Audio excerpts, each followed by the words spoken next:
Hello everyone, जय माता की। कैसे हैं आप सब लोग दोस्तों। उम्मीद करती हूँ आप सब लोग बहुत अच्छे से होंगे।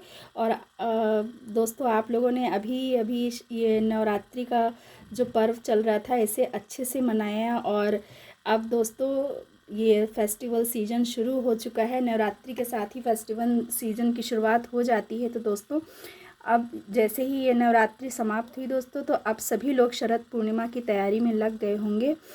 तो आज मैं आपको शरद पूर्णिमा से रिलेटेड सारी जानकारी इसी वीडियो में देने वाली हूँ। और दोस्तों, शरद पूर्णिमा पर इस बार ये चंद्र ग्रहण भी लगने वाला है। तो उस चंद्र ग्रहण का आप लोग कैसे लाभ उठाएं, कैसे आप लोग क्या करें, कैसे भोग लगाएं, सूतक काल कब लगेगा, मंदिर के पट कब बंद होने हैं, ये सारी जानकारी आज मैं आपको इस वीडियो के माध्यम से देने वाली हूँ। तो दोस्तों, आप लोग अगर पहली बार चैनल पर विज़िट कर रहे हैं तो प्लीज़ चैनल को सब्सक्राइब कर लीजिए। और जो मेरे पुराने दोस्त हैं, जो मेरी वीडियो कंटिन्यू देखते हैं, उन सभी लोगों से मेरा निवेदन है कि प्लीज़ चैनल को लाइक, शेयर और सब्सक्राइब ज़रूर कर लें। और आपको मेरी वीडियो अगर अच्छी लगती है या वीडियो से रिलेटेड आपको कोई बात समझ में नहीं आती है तो कमेंट सेक्शन में आप मुझसे पूछ सकते हैं। मैं आपको पूरी जानकारी देने का प्रयास करूँगी। तो दोस्तों चलिए स्टार्ट करते हैं। शरद पूर्णिमा इस बार शनिवार को पड़ रही है दोस्तों। और इसके साथ साथ शनिवार को चंद्र ग्रहण भी है। तो पहले तो आप ये जान लीजिए, जो ये शरद पूर्णिमा है इसे कोजागरी भी कहते हैं। और माता लक्ष्मी का जन्मदिन भी इसी दिन मनाया जाता है। तो सबसे पहले आप शुरुआत कैसे करेंगे दोस्तों, ये जान लीजिए। प्रातःकाल आप स्नान करके एक घी का दीपक बना लें और उसे माँ लक्ष्मी के श्री चरणों में लगा करके व्रत का संकल्प लें। इसके बाद चंद्रोदय काल में सच होकर सफ़ेद वस्त्र धारण कीजिएगा दोस्तों। काले वस्त्र न धारण कीजिएगा, नीले वस्त्र न धारण कीजिएगा। आपके पास यदि सफ़ेद वस्त्र ना हो तो आप लाल और पीले वस्त्र भी धारण कर सकते हैं। फिर चौकी पर लाल कपड़ा बिछा करके आप माँ लक्ष्मी की प्रतिमा को स्थापित करें। इसके बाद उनका पंचोपचार से पूजन करें। पंचोपचार पूजन करने के बाद जब रात्रि में चंद्रोदय हो जाए उसके बाद माता की पुनः आरती करें। आरती करने के बाद रात में माँ लक्ष्मी को प्रसन्न करने के लिए रात्रि जागरण का भी विधान है।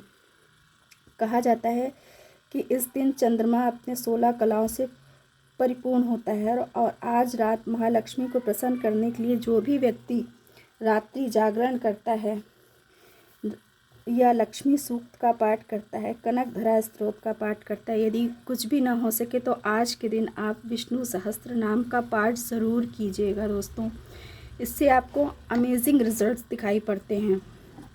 ऐसा करने से माँ लक्ष्मी आपकी सारी मनोकामनाएं शीघ्र पूर्ण कर देती हैं।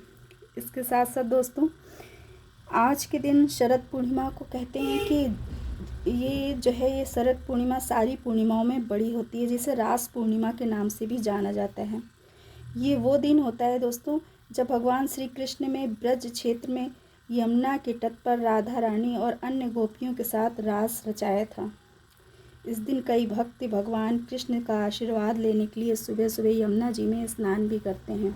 तो यदि आपसे हो सके तो आप आपके घर के आसपास जो भी नदी हो, गंगा जी हो, वहाँ जाकर स्नान जरूर कीजिएगा। यदि ये संभव ना हो तो अपने घर में ही 2 बूंद गंगा जल अपने नहाने की बाल्टी में डालकर उससे भी आप स्नान कर लेते हैं तो वो भी आपको गंगा स्नान का ही पुण्य देता है।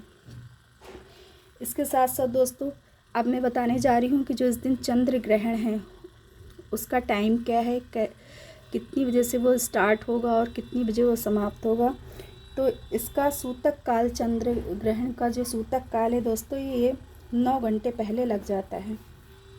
और शरद पूर्णिमा 28 तारीख को है और सुबह 4:17 पर शुरू होगी। तो 28 अक्टूबर की रात में 3:46 पर समाप्त होगी। ऐसे में खीर का भोग चंद्र ग्रहण शुरू होने से पहले लगा दीजिए और या आप बाद में लगाएं। आज पूर्णिमा के दिन दोस्तों ये खीर माता रानी के श्री चरणों में, लक्ष्मी जी के श्री चरणों में ज़रूर अर्पित कीजिएगा। और ये खीर आप जो सूतक काल है वो 4 बजे से ही स्टार्ट हो जाएगा, यानी कि ग्रहण के 9 घंटे पहले। तो आप जब ये खीर बनाएंगे तो सूतक के पहले ही बना कर रख लीजिएगा, और 4:05 पर ये सूतक शुरू हो जाएगा तो इसके पहले ही आप ये खीर का भोग लगा करके, आरती करके, भोग प्रसाद अर्पित करके मंदिर के पट बंद कर देंगे। और इस खीर में तुलसी दल ज़रूर डालिएगा, गंगा जल ज़रूर डालिएगा। जब ये ग्रहण समाप्त हो जाएगा उसके बाद पुनः शुद्धिकरण करने के बाद आप इस भोग प्रसाद को ग्रहण करेंगे।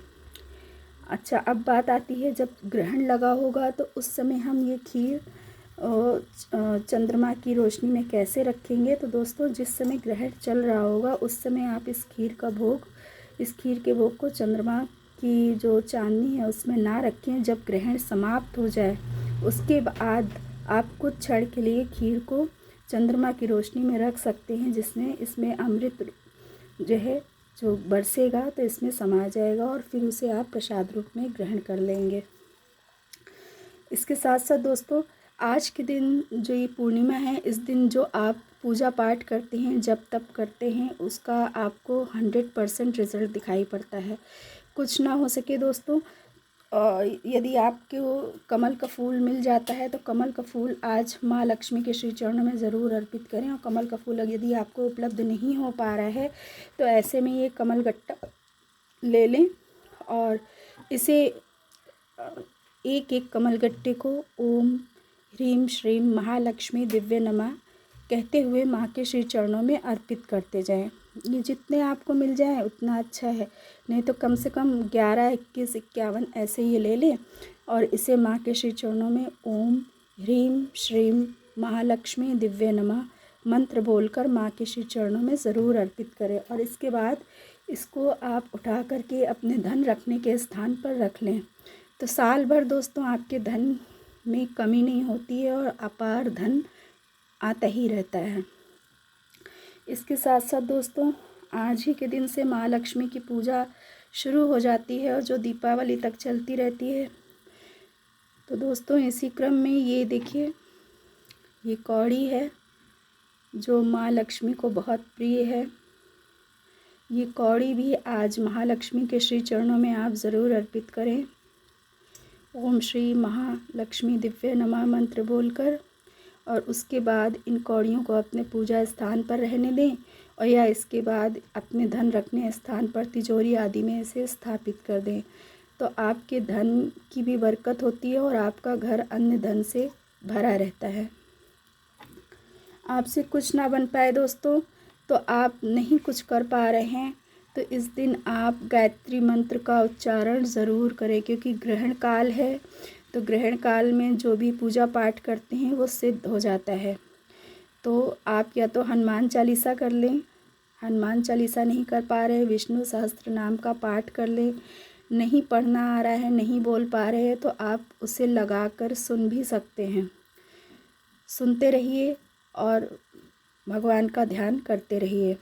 इसके साथ साथ दोस्तों, हनुमान चालीसा हो गया, विष्णु सहस्त्र नाम हो गया, और आप अगर देवी कवच का पाठ कर सकते हैं तो वो भी करना बहुत शुभ होता है, क्योंकि शरद पूर्णिमा है, देवी का दिन ही है और ग्रहण भी पड़ रहा है। तो ऐसे में यदि आप देवी कवच का पाठ करते हैं, दुर्गा सप्तशती में जो देवी कवच है उसका यदि आप पाठ कर लेते हैं तो इससे भी सारे अनिष्ट अपने आप शांत हो जाते हैं और माँ की कृपा आपके ऊपर बनी रहती है।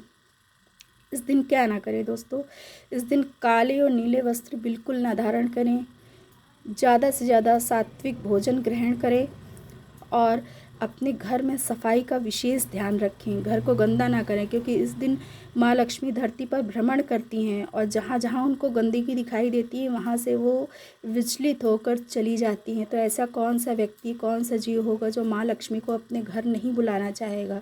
तो ऐसे समय में उनके जन्मदिन के अवसर पर अपने घर को दीपावली की तरह खूब सजाइए, खूब साफ़ रखिए।